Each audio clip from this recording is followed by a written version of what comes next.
welcome to Weekend Update from Death Curse Society for March 8, 2024. Every Friday, we run down all the horror news that you need to know. I'm Red Crank. Let's get to the news. Announced shortly after the Halloween 45 convention in Pasadena, Trancas and Miramax inked a deal last October to produce a television series based on Halloween. Miramax's head of worldwide television, Mark Helwig, gives us a look into what's happening in development. "We're on a fast track. It's a big priority for us," Helwig said. "We've had lots of exciting conversations in recent months with a number of really talented people, and I think we'll have a pretty good idea of what we're going to be doing very soon. We're hoping to lock down the creative team very soon." Helwig confirmed they have no plans to continue from where David Gordon Green's recent trilogy ended, which is a good thing, nor was it likely to expand off much of the existing 13-film franchise. Instead, the series will likely return to its origins and be a fresh start for the story. "It's a big world," Helwig said. "I don't think that is an opportunity to go off the back of Halloween Ends. The foundation of it is the original film, the John Carpenter movie, the characters of that film, and perhaps a group of characters that we haven't really focused on that much in recent film versions, or even in a number of them. It's a creative reset completely, and going back to the original film as opposed to spinning out of any of the more recent film adaptations." It sounds like Danielle Harris doesn't have to start dusting off her Jamie Lloyd costume anytime soon. We're waiting patiently for this to happen, as well as the series adaptation of Crystal Lake from Brian Fuller. Clive Barker is going back into seclusion after this year to focus on writing, announcing through his management team that his time at conventions may be ending sometime after his weekend at Days of the Dead Chicago, March 22nd through 24th, 2024. Barker's full statement reads, "My dear friends, for the last almost 40 years, I've been visiting conventions in cities in Europe and America to talk with my supporters, signing books, movie posters, pinhead models, aka the Hell Priest, and countless precious keepsakes which you've brought for me to sign. The most precious, the arms, legs, and other body parts that brave souls have asked me to sign to later be tattooed over. What an honor. However, it's time to focus entirely on writing. I'm not stopping public events because I've lost delight in meeting you all over the years. I'm as passionate as ever about sharing my imagination with readers and moviegoers around the world. In the very room where I'm writing these words, I have the manuscripts for a very large number of projects, 31 of them. Some very close to completion, others still telling themselves. There are some wild projects in this collection of works, whether close to finished or done. There are also stories that you all knew I would be finishing. Aberrat 4 and 5 are amongst the books at my feet. So is the third and final book of The Art, and the sequel to The Thief of Always. There are also return visits to characters and mythologies you may have thought I would never return to. I hope I am still able to surprise you in the decades ahead. And if you don't see me at conventions, you'll keep seeing new Clive Barker books being published, as well as some movie and television adaptations." I feel strangely emotional writing these words, but I've got an enormous amount of work to do. So if you've noticed, I'm less public than I've been over the last 40 years. Please know I'll be there in every new book I publish, painting I exhibit, or film I produce. My love to you. I hope to see you over the next year. Clive. Tickets for Days of the Dead Chicago are on sale now, and the event will take place at the Crowne Plaza Chicago O'Hare Hotel and Conference Center, March 22nd through 24th, 2024. We'll be there. Woo! After more than a decade away from the big screen, the sixth installment in the Final Destination franchise recently started filming and is set for a 2025 release. Producer Craig Perry revealed the news on Facebook, saying, "After a long, hard slog through the pandemic and the strikes, day one is finally in the can. 2025 will mark the 25th anniversary of the release of the first installment in the franchise. To honor the occasion with another worldwide theatrical release, in IMAX no less, is a rare and wonderful thing. See you next year." Titled Final Destination Bloodlines, the script was written by Laurie Evans Taylor and Guy Busick, and the film is being directed by Zach Lipovsky and Adam B. Stein.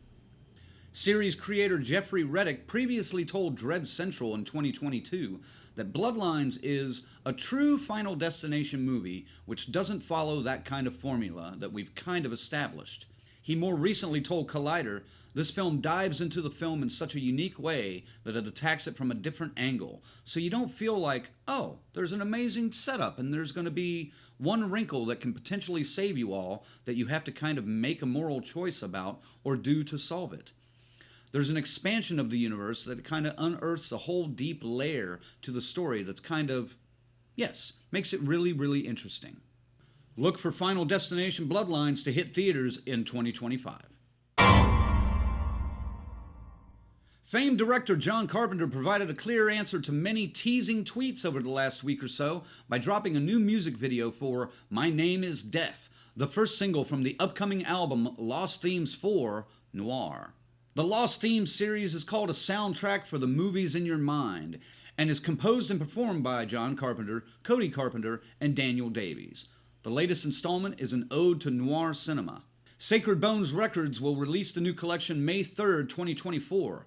Multiple variations of the album will be available for sale. The first Lost Themes, released in 2015, was followed quickly by a follow-up in 2016, and Lost Themes 3, Alive After Death, in 2021. In a brand new trailer for Late Night with the Devil, high praise is heaped upon the film by the master of horror himself, Stephen King. King is attributed to a quote calling the David Dastmalchian starring movie absolutely brilliant, while the talkative director Kevin Smith says, "I love it. It's Rosemary's Baby meets Network." Late Night with the Devil gets a limited theatrical release on March 22nd before it streams on Shudder April 19th. Virtual reality is promised to immerse its users into the story in a very real way. And for those who want to live through a horror film, Eli Roth is ready to give you your chance with The Faceless Lady. Produced in part by Roth, Crypt TV, Shinawheel, and Meta, the 6-episode series is written by Jerome Belinsky and directed by John William Ross and will debut April 4th, 2024 in Meta Horizon Worlds. The story asks the viewer to step inside Killock Castle, a magnificent stone fortress deep in the Irish countryside, and home to the infamous Faceless Lady, a tragic spirit doomed to walk the crumbling manor for eternity.